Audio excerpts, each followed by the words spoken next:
Alright guys, what's up? This is Giro, going back to some Palinurus. Last time, she told us her story about what was it like to be a little, I guess, navigator. And let's get back to some, well, let's see what happens. She co-ed in the practiced voice was upbeat, chipper, and very forward, the increasing somber face of the program in front of her.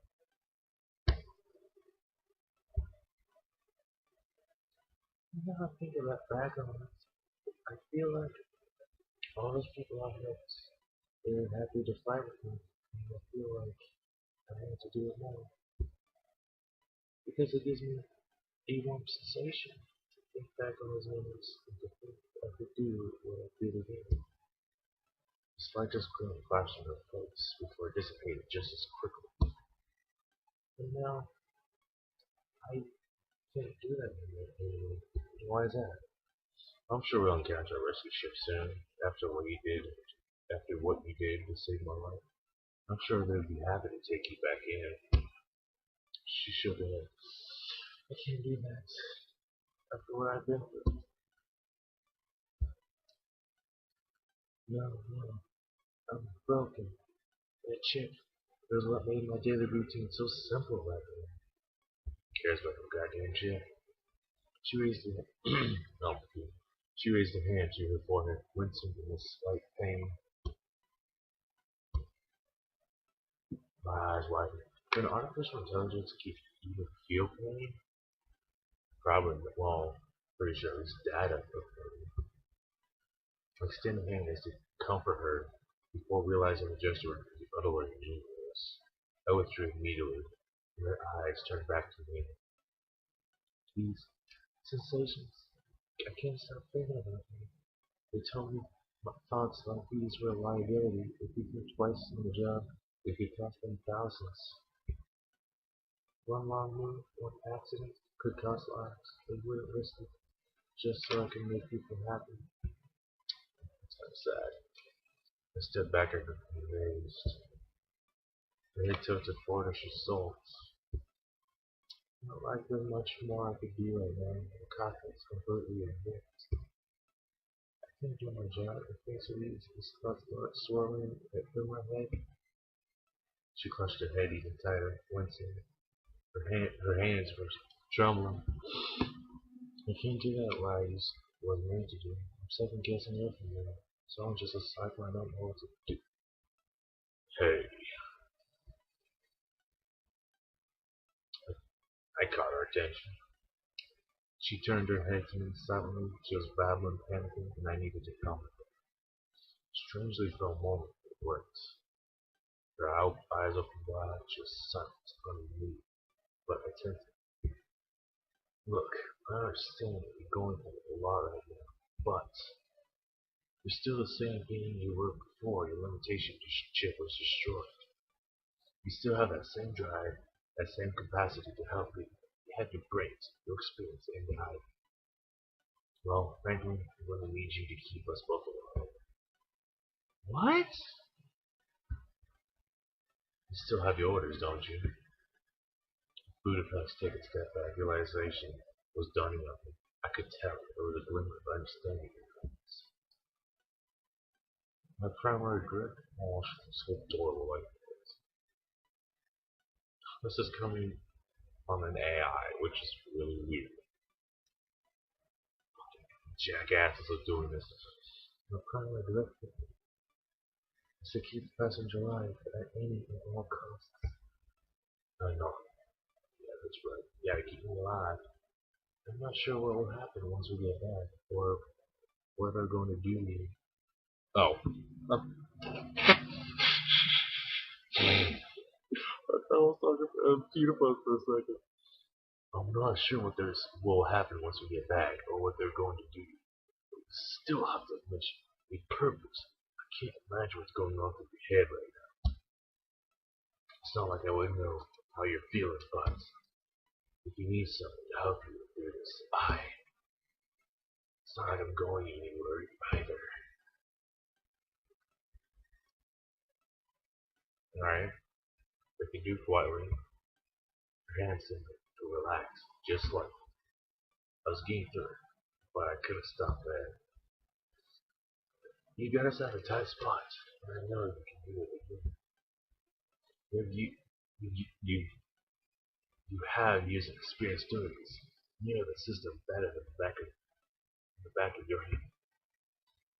Although, I guess this is kind of like the back of your hand. Ruthless. Oh. The sound of a woman this time. Her hands low. Her fingers snake through her long hair. It was the first time I've seen her genuinely smile, and it was a nice sight to see. I believe in you, in what you're capable of. And as long as we're stuck in this drifting funk of hell, we still got a job to do. Just like I had business to do once I get home. Understand? More silent treatment. Alright, let's do this. She nodded. I understand. This will only be my last voyage as pilot for transportation solutions. But even if I do anything in my power to ensure you reach Alpha Centauri. She bowed gracefully. Emotions practiced, but the beaming smile on her face betrayed her new enthusiasm. You have my word. I couldn't help but smile. That she was just so adorable. And also, I couldn't help but tease her. Oh man, you gonna get a little sadistic on her now? I'll tell you what. If they want to take you back and try to scuttle the ship, I'll take you off their hands. Oh man. He's like, you know what? Let's give this girl a chance. Even though she's some AI, he's so friendly. I'm so long. I'm thinking I'll download and install you all. Download and install you all. Throw this one out the window. Goddamn. I'm thinking I'll download and install you on my phone. I don't know. She's probably surprised with that. Eh? A phone? But I would be so cramped. And this cockpit isn't? Beautiful enthusiastically, relishing the absurd notion. That's a novel way for a program to act. Suddenly embarrassed, she tried her hardest to shut herself. But couldn't suppress the giggling. I told you, I'm not just a program anymore. Does that mean it's no longer against regulations to tease you then? Play that out. She pouted and went back to work as soon as it satisfied. The coffee fell into silence, aside from the muted hums and clicks emanating from the countless computer systems. Budapest seemed to be much more confident now. Her eyes flickered with profound readiness. She was no longer practicing a cynical, pre-programmed routine. She had become genuine. Maybe this was the real her after all. I'd like to think so. I thought back to the orientation chip. Why would they create a device like that? Yeah, why? I mean, I can understand to prevent relationships and stuff, but come on. It sounded so awful. This gentle creature. I'm not so sure about that, man. Sitting only a few feet away from me, represented the pinnacle of human invention. They hadn't just created a new life, they created a life which mirrored their own humanity, life that could input, feel the entire spectrum of emotions, live with itself and others. To me, Starmush chips was like a sledgehammer to the mirror of humanity we create. It felt awful, the worst. I hadn't really thought about it much up to this point. And I could feel the outrage welling up and splitting. Man, don't get pissed off. I know it's bad. It's kind of like slavery in a way, but come on. Don't really need to get that fast for it. I stole a glance at it while enthusiastically I heard this place. It seemed that as soon as our conversation died out, she returned to the world of code, looking for something that I don't even know. So, what are you up to now? I'm scanning the ship's databases, as well as running a nearby radar scan for any nearby vessels, or perhaps another planet. She frowned. What's going on? Turns out my suspicions were correct. Oh, what's up? There's no data published on this stretch of space. It's remote, unexplored, and I can't detect a single of life within the show's running speed. We are so fucked! My heart sank. God damn. I was stuck here forever. Do you mean? Couldn't help but feel dread spread out around me. Were we stranded? Probably so, man. We are in dead space. Yes. I remember that day. So many memories. Sound good, right? Oh. Oh, now. Actually, wait. Oh, fuck me. According to this database data here, what was it? Was there index finger that found Budapest quickly expanded one of the small rectangles on the interface hovering in front of it. It enlarged in an instant, its width stretching from her side of the cockpit to mine. It seemed to be great, black and white photograph of a small kind of space station. Ooh, maybe we'll get some help? We Budapest paused for a moment, double checking the data. I thought she was done. We're on a due course to pass by the research outpost. According to the registry data, it's owned and operated by the Arcadian Empire's government.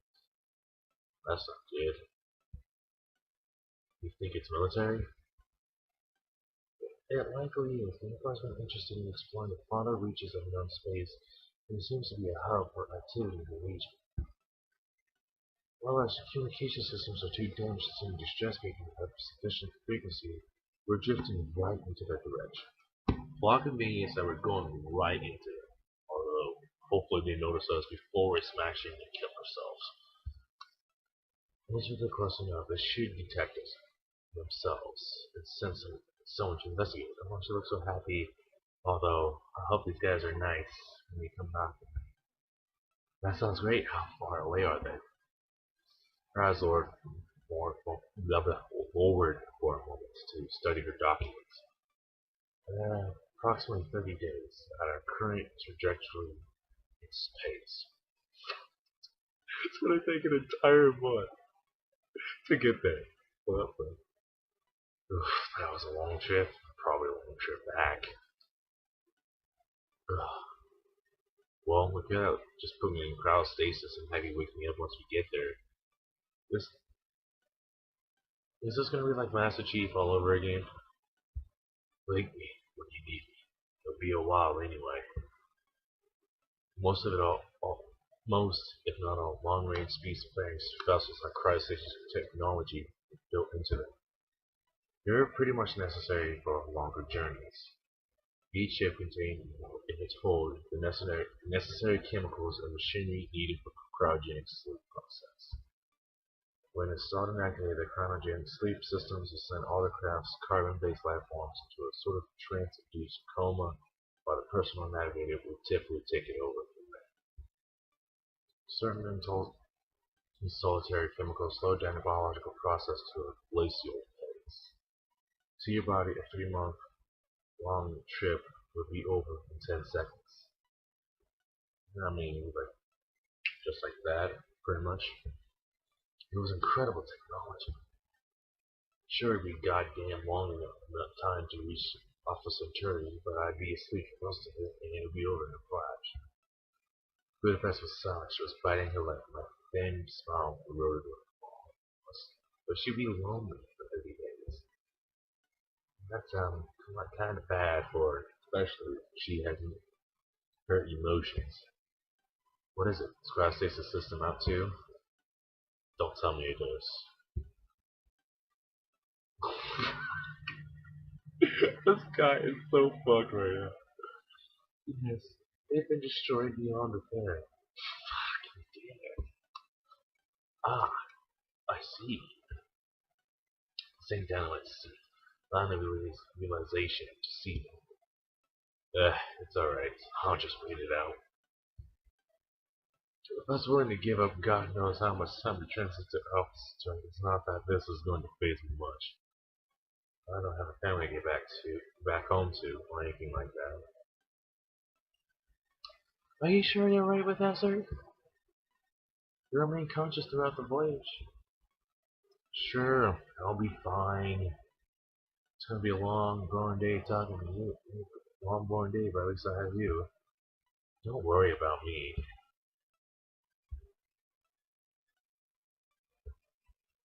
I, she was acting odd with a sudden nervous. I think my mentioned process must have struck a nerve or something like that. What was the deal? She must have handled trips like this by her lonesome all the time. Yeah, well, with the limitations still in check. Can I ask you something? What was that? Huh?